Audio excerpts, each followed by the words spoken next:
Oke, bismillahirrahmanirrahim. Assalamualaikum warahmatullahi wabarakatuh. Selamat datang di perkuliahan saya. Hari ini kita akan belajar tentang penelitian dalam kebidanan. Kenapa kita perlu mempelajari ini, terutama bagi mahasiswa kebidanan? Karena ketika nanti mahasiswa mau dinyatakan lulus ya dalam menempuh jenjang pendidikan, baik itu mulai dari diploma 3, sarjana, ataupun S2, sampai S3 sekalipun, syarat utama kelulusan adalah pembuatan tugas akhir. Makanya ada mata kuliah ini yang perlu dipelajari untuk ibu-ibu semua ya. Nah, dalam penelitian kebidanan tentu saja kita nanti meneliti kasus-kasus kebidanan ya. Secara intinya seperti itu. Oke, mari kita belajar dalam mata kuliah ini. Jadi secara umum definisinya adalah kegiatan yang menghasilkan suatu karya ya. Penelitian itu ditulis berdasarkan kegiatan ilmiah yang diperoleh sebagai hasil kajian kepustakaan maupun penelitian lapangan, baik itu klinik ataupun laboratorium, dilakukan dari penemuan masalah untuk dianalisis agar menghasilkan sebuah kesimpulan. Jadi adanya penelitian itu adalah karena adanya teori ilmiah ya, baik itu teori di lapangan ataupun teori laboratorium yang harus kita teliti gitu ya. Kemudian pentingnya penelitian itu apa? Karena di era sekarang ya, perkembangan ipteks atau perkembangan ilmu pengetahuan dan teknologi itu tidak dapat dipisahkan dari penelitian. Bahwasanya memang perkembangan zaman, kemudian menghadapi masyarakat yang semakin maju. Nah, itu tentu harus ada namanya penelitian. Kemudian melalui penelitian ini bisa dihasilkan penemuan-penemuan yang baru untuk menunjang ipteks. Karena pada dasarnya penelitian merupakan suatu usaha manusia untuk mengisi kekosongan di bidang iptek itu sendiri. Karena gini, munculnya suatu teori yang baru itu karena adanya sebuah penelitian ya. Nah, secara umum penelitian itu bertujuan apa sih? Untuk mengembangkan khasanah ilmu dengan memperoleh pengetahuan dan fakta yang baru. Dapat disusun secara teori, konsep, hukum, kaidah, atau metodologi yang baru. Kemudian diperoleh masalah baru yang kelak harus dipecahkan dengan sebuah penelitian, begitu ya.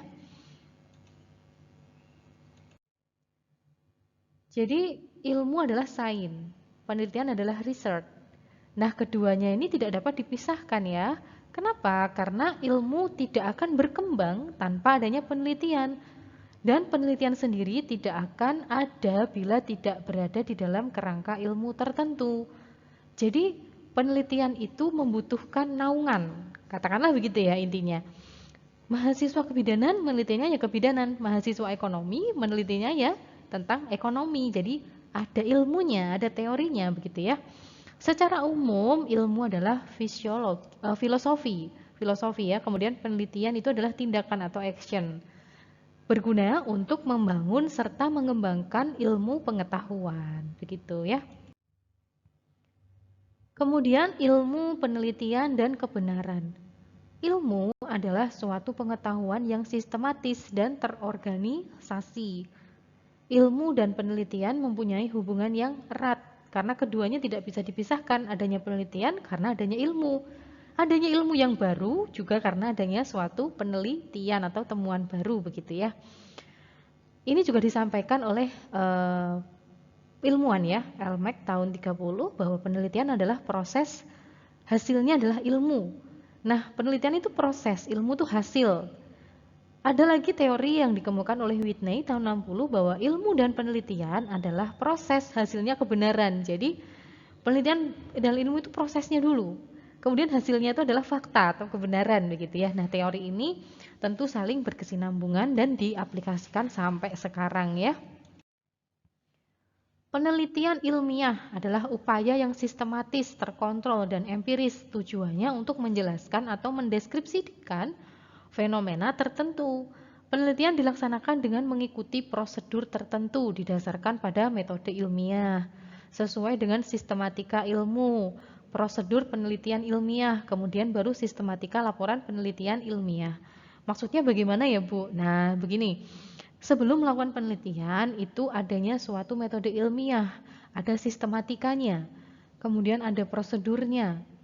baru melanjutkan ke laporan. Jadi dimanapun tempatnya, yang namanya laporan ilmiah itu tentu akan berbeda ya formatnya, tetapi pada dasarnya adalah inti dari isi dari sebuah penelitian itu sama begitu, walaupun format yang digunakan itu berbeda. Misalkan ibu-ibu bekerja di rumah sakit atau di puskesmas, nah laporannya juga akan berbeda ya dengan instansi lain, formatnya saja, tetapi untuk isinya itu sama. Apa saja misalkan ya yang kita kerjakan sehari-hari di instansi, yaitu misalkan identitas pasien, hasil observasi. Nah sama, dalam membuat suatu penelitian itu ada formatnya. Walaupun formatnya itu tidak semuanya sama, tetapi pada dasarnya adalah intinya sama. Ada apa kalau misalkan membuat penelitian? Ada pendahuluan, di situ kita menjelaskan tentang fenomena atau kasus yang mau kita teliti itu di masyarakat seperti apa. Mulai dari misalkan di provinsi, kemudian di kabupaten, ke kota. Baru selanjutnya adalah ke tempat populasi yang mau kita teliti, misalkan di desa mana begitu ya. Kemudian lanjut bab 2, ada kajian pustaka atau teori di situ. Bab 3 ada kerangka konseptual, mau kerangkanya seperti apa nih penelitiannya. Kemudian di bab 4 itu biasanya ada metode penelitiannya nanti seperti apa. Bab 5 itu hasil, bab 6 biasanya kesimpulan dan saran, begitu ya. Nah, tujuan penelitian itu ada menemukan, mengembangkan dan menguji, ya. Kalau menemukan adalah mendapatkan sesuatu yang baru, misalkan teori atau produk yang baru yang sebelumnya belum ada. Misalkan begini, ibu-ibu kebidanan mau meneliti tentang air rebusan daun sirih. Itu benar apa enggak ya untuk mengatasi keputihan? Nah, itu bisa dilakukan penelitian, ada uji eksperimennya ya, agar kita menemukan produk yang baru untuk apa? Untuk mengatasi flora albus atau keputihan misalkan. Mengembangkan berarti memperluas dan menggali lebih dalam penelitian yang sudah ada sebelumnya. Kemudian menguji kebenaran suatu pengetahuan atau teori yang dilakukan apabila pengetahuan dan teori sudah ada tapi masih diragukan kebenarannya. Nah, kebenaran ini bisa diartikan sebagai kesesuaian antara pengetahuan dan objek, sehingga pengetahuan yang benar disebut dengan pengetahuan yang objektif dan aplikatif, begitu ya. Dalam mencari kebenaran dilakukan dengan penyidikan yang sistematis, terkendali dan empiris dan rasional. Ditunjukkan pada penyediaan informasi untuk menyelesaikan masalah atau untuk tertentu yang bermanfaat ya. Sistematis berarti apa? Sistematis itu berarti proses, bahwa proses ya yang digunakan dalam penelitian menggunakan langkah-langkah yang bersifat logis. Kemudian empiris artinya bahwa cara-cara yang dilakukan dapat diamati oleh indera manusia sehingga orang lain dapat mengamati dan mengetahui. Rasional yang dimaksudkan bahwa kegiatan penelitian itu dilakukan dengan cara yang masuk akal sehingga terjangkau oleh penalaran manusia. Artinya begini, kalau misalkan ibu-ibu mau meneliti sesuatu kasus kebidanan, katakanlah tadi yang saya menyebutkan air rebusan daun sirih, nah itu secara empiris dan rasional itu masyarakat juga tahu bahwa memang kandungan dari daun sirih itu memang bagus ya, antibakteri, antibiotik dan lain sebagainya sehingga bisa bisa mengatasi keputihan begitu ya. Jadi kita melakukan penelitian apapun itu masyarakat juga harus bisa menilai bahwa memang produk yang kita gunakan atau misalkan penelitiannya bukan tentang eksperimen terhadap produk ya. Katakanlah misalkan ibu memberikan penyuluhan dengan leaflet atau dengan booklet atau dengan audiovisual, itu masih bisa diterima masyarakat begitu. Itu artinya dilakukan dengan cara rasional atau empiris begitu. Oke, bisa kita lanjutkan ya. Kemudian sikap dan etika penelitian. Dalam sebuah penelitian kita memerlukan suatu sikap di sini ya. Sikap, etika yang harus kita lakukan selama penelitian. Jadi untuk menghasilkan penelitian yang baik dibutuhkan juga sikap ilmiah dari peneliti serta etika tertentu. Etikanya apa saja?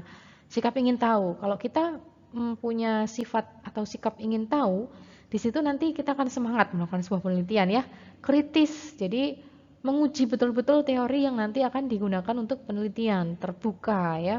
hasilnya apa, itu harus disampaikan. Oke. Kemudian objektif, mau berbagi karya dengan orang lain, jadi tidak pelit ilmu. Kalau misalkan kita menemukan suatu teori baru atau kita melakukan penelitian apapun, bisa kita publikasikan ke orang, menghargai karya orang juga. Artinya kita misalkan mau mengadopsi teori dari orang, SOP dari orang gitu ya, dan itu ditulis ya sumbernya dari mana. Kemudian sikap berani mempertahankan kebenaran dan sikap menjangkau ke depan. Artinya penelitian kita ini bagus nggak untuk ke depan, penelitian kita ini bermanfaat nggak untuk ke depannya, begitu ya. Kemudian kita belajar tentang research. Nah, apa sih research itu? Research berasal dari bahasa Inggris atau research. Menurut The Advanced Learner Dictionary of Learner English tahun 61, ialah penyelidikan atau pencarian yang seksama untuk memperoleh fakta baru dalam cabang ilmu pengetahuan. Menurut Velin, Tripodi, Meyer tahun 69 ya, seorang peneliti ini, mereka mengungkapkan bahwa riset adalah suatu cara sistematik untuk maksud meningkatkan, memodifikasi, dan mengembangkan pengetahuan yang dapat disampaikan atau dikomunikasikan dan diuji atau diverifikasi oleh peneliti lain. Jadi riset itu seperti ini gambarannya. Kalau misalkan ibu-ibu melakukan penelitian itu bisa diujikan, bisa dikomunikasikan gitu ya. Nah, ciri-ciri riset itu seperti apa? Dilakukan secara sistematik dan seksama, bertujuan meningkatkan ya, memodifikasi dan mengembangkan pengetahuan. Dilakukan untuk mencari fakta yang nyata. Benar apa enggak sih? Ini tuh kalau dilakukan aman, kemudian tidak menyalahi etika gitu ya. Maksudnya kita kalau penelitian itu betul-betul menggunakan produk yang aman, atau misalkan kalau kita tidak menggunakan produk, cara yang kita lakukan itu bisa diterima masyarakat begitu. Kemudian dapat disampaikan atau dikomunikasikan oleh peneliti lain, diuji kebenarannya juga oleh peneliti yang lain. Nah, ciri karya ilmiah yang benar itu seperti apa? Yang pertama, masalah yang dibahas mempunyai arti dan nilai positif baik untuk perkembangan ilmu pengetahuan maupun kepentingan praktik. Ciri utama penelitian adalah adanya masalah yang akan dibahas dan dapat menciptakan perkembangan ilmu kebidanan ya, sehingga dapat dimanfaatkan. Misalkan saja tadi saya bilang tentang air rebusan daun sirih, bisa nggak dimanfaatkan kalau penelitian kita udah selesai? Bisa ya, jadi masyarakat tahu, oh ternyata banyak sekali ya di desa itu daun sirih yang tidak digunakan. Misalkan dibiarkan hidup gitu aja tanpa dikembangkan, sebenarnya manfaatnya apa sih kalau untuk wanita usia subur. Nah, kalau misalkan kita sudah melakukan riset itu ke masyarakat, masyarakat bisa kita berikan edukasi untuk memanfaatkan daun sirih gitu ya, misalkan itu ya. Kemudian perkembangan disusun dengan metode berpikir ilmiah secara logis, rasional, cermat, dan sistematis. Gaya bahasa yang digunakan adalah bahasa yang ilmiah. Tidak boleh ya dalam suatu penelitian menggunakan bahasa gaul, nggak boleh. Jadi bahasa yang digunakan bahasa baku, bahasa ilmiah.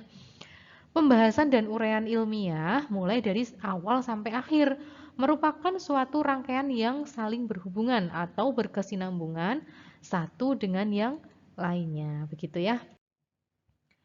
Nah, ruang lingkup penelitian kebidanan itu apa saja? Kehamilan, misalkan nanti persalinan, nifas, patologi kebidanan, kebidanan komunitas, neonatus, bayi, balita, KB, dan Kespro. Oke? Kalau kehamilan apa? Contohnya, perubahan fisiologi atau eh, psikologi pada kehamilan.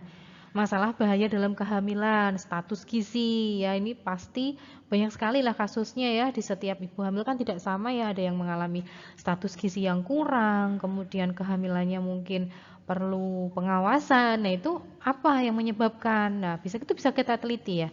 Kemudian kalau persalinan apa yang kita bahas, yaitu selama proses persalinan kala 1 sampai kala 4 ya. Seperti apa? Persalinan lama, teknik yang tepat dalam proses persalinan, dan lain-lain. Kemudian dalam nifas, membahas berbagai masalah nifas seperti masalah laktasi dan menyusui. Kemudian respon orang tua terhadap bayi baru lahir, perubahan fisiologi masa nifas, dan lain-lain ya. Masa nifas juga banyak sekali ya, misalkan menyusui. Nah, ini yang paling sering terjadi, ibu-ibu yang sudah bersalin itu kurang memahami teori bagaimana cara menyusui yang benar, itu bisa kita lakukan edukasi kepada ibu-ibu. Nah, itu bisa disebut penelitian, Bu. Bisa ya. Tapi juga harus ada produk ataupun teknik yang kita gunakan untuk memberikan informasi itu. Misalkan nih, mau meneliti tentang ASI, ibu-ibu mau memberikan buklet atau leaflet agar ibu-ibu mengerti tekniknya seperti apa. Itu bisa ya. Itu namanya penelitian ya. Apakah media yang digunakan itu berpengaruh terhadap peningkatan pengetahuan gitu ya. Oke, dilanjutkan ya. Kemudian patologi kebidanan. Ruang lingkup penelitian membahas berbagai masalah patologi kebidanan seperti misalkan masalah kehamilan atau persalinan. Ini masalah yang patologi ya, hipertensi, diabetes, kemudian hiperemesis gravidarum, abortus, anemia yang paling sering terjadi ya. Kemudian kebidanan komunitas, misalkan nih kematian pada bayi, ibu, kemudian kehamilan pada remaja karena apa misalkan kehamilan yang tidak diinginkan, pernikahan dini, banyak ya di komunitas ya. Kemudian neonatus, bayi dan balita, membahas berbagai masalah pada neonatus, bayi, balita seperti misalkan nih adaptasi bayi baru lahir, infeksi pada BBL, rawat gabung, tumbuh kembang balita, diare pada bayi dan lain sebagainya. Banyak yang bisa kita teliti ya. Caranya bagaimana Bu? Cari jurnal atau cari peneliti-peneliti terdahulu yang itu bisa kita kembangkan untuk menjadi sebuah penelitian yang baru ya. Karena sebelum kita melakukan penelitian, kita butuh teori, kita butuh referensi dari contohnya saja yang mudah kita temui ya, mudah kita akses di internet adalah jurnal ya. Oke, kita lanjutkan ya. Kemudian KB, kontrasepsi di sini ya. Penggunaan kontrasepsi, dampaknya, metodenya, konseling. Ini justru lebih ini ya, luas ya dan mudah juga. Misalkan nanti ibu-ibu mau meneliti KB.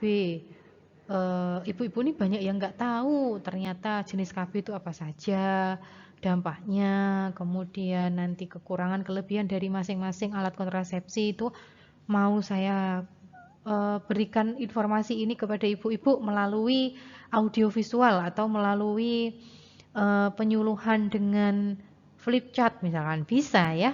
Nanti yang dikaji berarti pengetahuannya. Oke? Kalau case pro, ruang lingkup penelitian yang dibahas adalah terkait case pro seperti infertil, PMS, gangguan haid, aborsi, penyakit, kekerasan, pemerkosaan, drug abuse, pelecehan seksual, PSK, dan lain sebagainya. Ini juga banyak ya di masyarakat ya kejadian seperti ini.